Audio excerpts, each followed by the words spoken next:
Today, I'll show you a simple way to unlock your phone's screen lock or password without losing any data.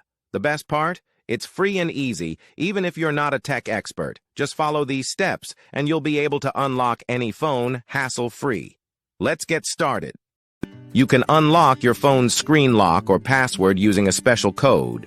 You will need to press on emergency call, and then you must enter a code. This code is unique to each type of phone and is provided by the phone manufacturer. In this video, we're using a code that works specifically for the type of phone we're demonstrating. Here's how you can get the code. Visit this website that provides unlock codes for free using a unique method. And that's it. Now you can unlock your phone without losing any data. See you in the next video. Bye.